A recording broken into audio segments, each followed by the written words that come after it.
Wabarakatuh. Bismillah walhamdulillah wassalatu wassalamu ala rasulillah Sayyidina wa maulana Muhammad bin Abdillah sallallahu alaihi wa ala alihi wa sahbihi wa man wala wala hawla wala quwata illa billahil aliyil azim. Amma ba'du. Waqad qala al-muallifu rahimahullahu wa nafa'ana bihi wa bi ulumi fid dharain amin. Wasani asyar ayusmi'a nafsahu jami'a hurufiha. Wasalis asyar duhulul waqti fil muaqqati.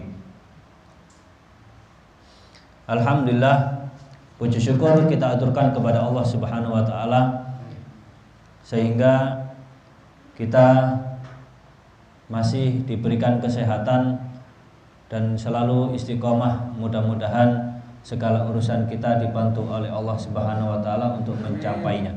Mudah-mudahan kita semuanya diberikan kesehatan serta kelapangan rezeki sehingga untuk membantu di dalam ketaatan kita kepada Allah Subhanahu wa taala. Amin. Hadirin yang dirahmati oleh Allah, Rasul sallallahu alaihi wasallam bersabda di dalam hadisnya, "Mayuridillahu bihi khairan yufaqihu fiddin."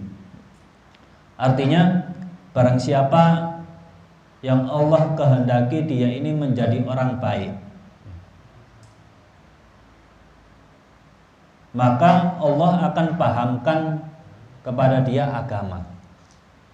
Artinya Allah akan ajari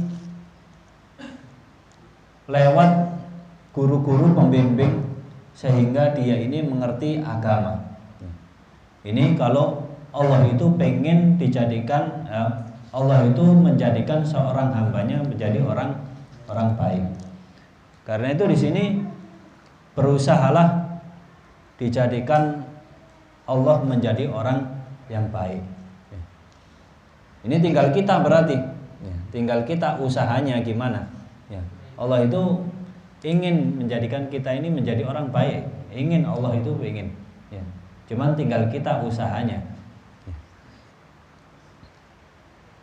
Di sini tentunya kita mempelajari pelajaran yang seperti apa? Mempelajari pelajaran mengenai bab sholat, yang mana banyak daripada orang-orang awam, mereka itu kurang perhatian di dalam masalah-masalah yang disebutkan yang kita bahas minggu kemarin. Sebagaimana kita ketahui, kita jelaskan kemarin bahwasanya syarat-syarat takbiratul ihram itu ada 16. Syarat-syarat takbiratul ihram ada 16. Kita sekarang sampai ke bab yang ke-12, yaitu ayusmi anafsahu jami'a hurufiha. Hendaknya orang yang sholat itu mendengarkan suara takbiratul ihram itu semuanya, huruf-hurufnya itu semuanya kedengeran sama dia. Artinya takbiratul ihram ini enggak sah kalau diucapin di dalam hati, atau dengernya samar-samar. Oh, Akbar. Ini enggak sah. Harus kedengaran semuanya, jami'a hurufiha. Semua hurufnya harus kedengaran. Bihaitsu yusmi'u nafsahu jami'a hurufiha haitsu la mani amin laghatin wa nahwihi. Sekiranya kalau misalnya enggak ada penghalang, suara lain, misalnya suara lain yang kita ini kalau ngucapin jelas gitu loh. Kayak seperti ini kayak seperti ini. Kita ucapin Allahu Akbar, ini kedengeran sama kita. Maka wajib bagi kita jelasin. Wajib dijelasin. Wa illa, kalau misalnya ada suara yang kalau kita baca takbiratul ihram ini kita nggak kedengeran.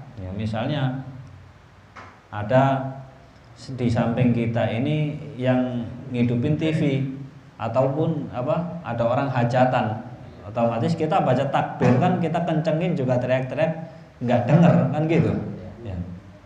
teriak-teriak juga nggak dengar. Nah, maka wajib bagi dia untuk mengangkat suaranya sedikit.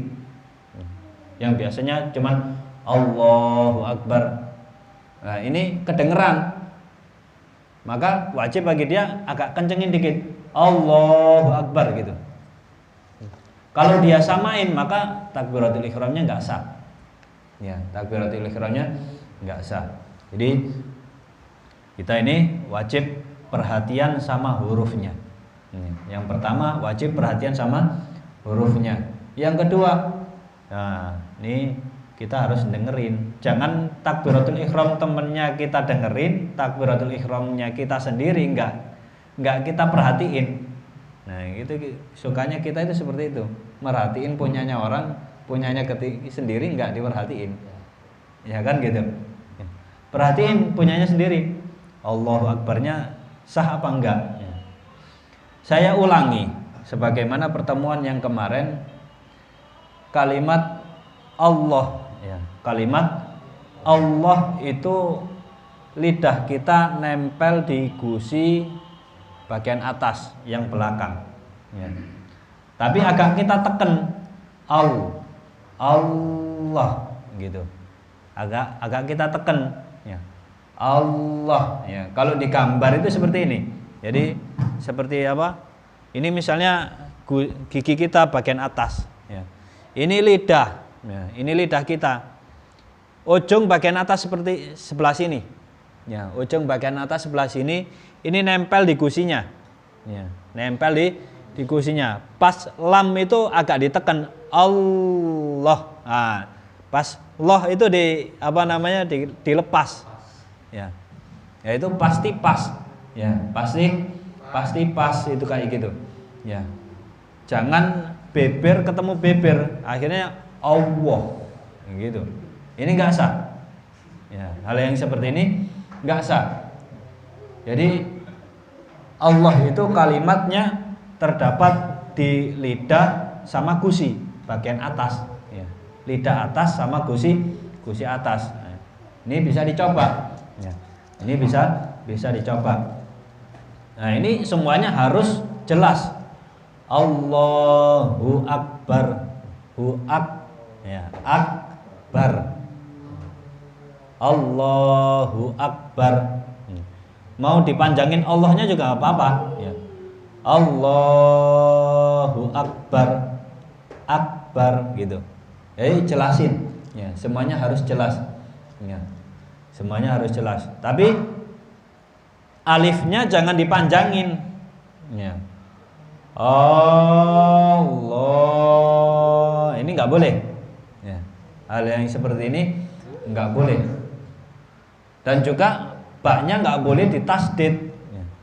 Allahu Akbar. Nah ini nggak boleh, ya. Ini nggak boleh. Kemudian jelas ini, ya. Ya. Ini yang ke-12. Yang ke-13, dukhulul waqti fil muaqqati, ya. Masuknya waktu di dalam sholat yang mempunyai waktu, ya. Yang sholat yang mempunyai waktu, misalnya kayak sholat 5 waktu, ya. Subuh, zuhur, yaitu takbiratul ihramnya harus masuk waktunya, ya. Misalnya nih kadang-kadang kita kan sukanan keburu-buru tuh waktunya sholat, ya.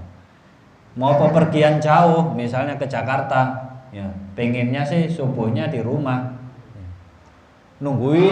ya. Nungguin adzan. Adzannya cuma satu, ya. Satu ini yakin apa enggak dia? Ya udah nggak tahu, ya langsung aja udah. Yang penting ada yang adzan satu, langsung dia takbir.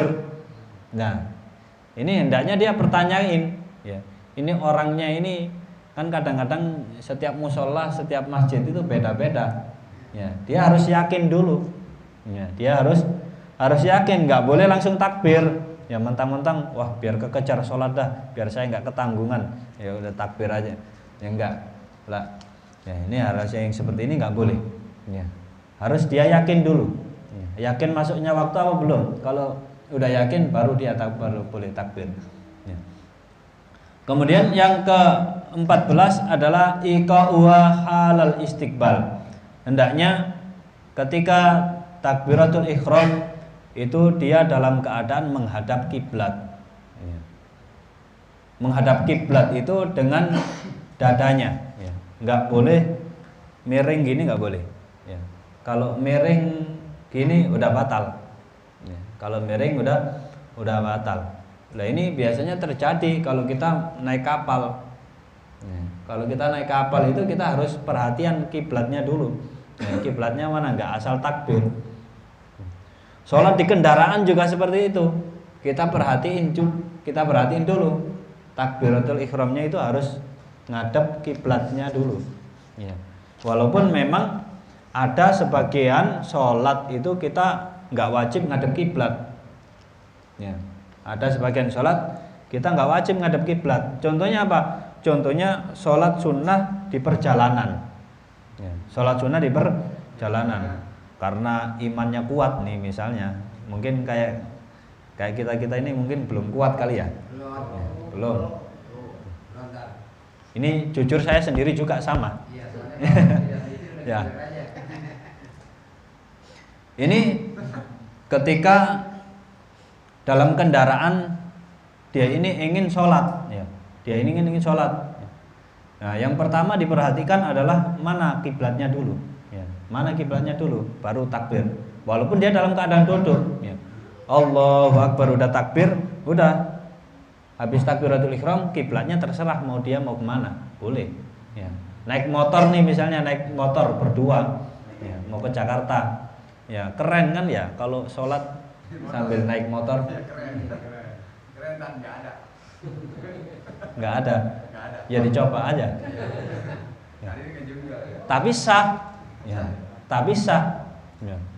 Orang namanya ada sebagian orang itu nggak mau ketinggalan sholat sunnah, nggak mau ketinggalan rutinan itu ada seperti itu. Ya, jadi di mobil, kadang di motor baca yasin, baca ini sholat gitu. Ada sebagian orang ada seperti itu. Jadi dia harus wajib perhatian kiblat dulu. Ya, wajib perhatian kiblat dulu. Sah bagi dia sholatnya. Ya asal nutup aurat. Nah, asal nutup aurat terus ngadep kiblat seperti tadi. Nah, ini adalah daripada rukun-rukun takbiratul ihram yang penting kita ini pelajarin bersama dan kita perhatikan bersama. Tujuannya apa? Tujuannya ibadah kita ini sah dan diterima. Ya. Jadi ibadah itu bukan ngasal. Ya. Katanya ustadz, enggak. Ya. Katanya ustadz, enggak. Ibadah itu harus kita tahu sendiri, harus kita tahu ilmunya. Supaya apa? Supaya ibadahnya itu memang benar-benar sah dan sempurna. Ya, mungkin sedikit ini insya Allah memberi manfaat bagi kita dan mudah-mudahan kita semuanya bisa mengamalkannya bersama. Ya. Terakhir ada bantuan Fatihah untuk salah satu jamaah kita, Mang Ranin, ya, yang beliau ini bentar lagi insya Allah akan melaksanakan operasi. Ya, kita doain mudah-mudahan operasinya berjalan lancar, ya, tidak ada kendala. Mudah-mudahan beliau diselamatkan oleh Allah Subhanahu wa taala dan sehingga bisa bergabung lagi bersama kita. Ya, mudah-mudahan keluarganya dikasih ketabahan oleh Allah Subhanahu wa taala. Ya, mudah-mudahan semuanya berjalan lancar. Amin ya rabbal alamin. Ala hadhihi niyyah wa ala kulli sholihah. Wa ila hadratin Nabi Muhammad sallallahu alaihi wasallam bisiril Fatihah.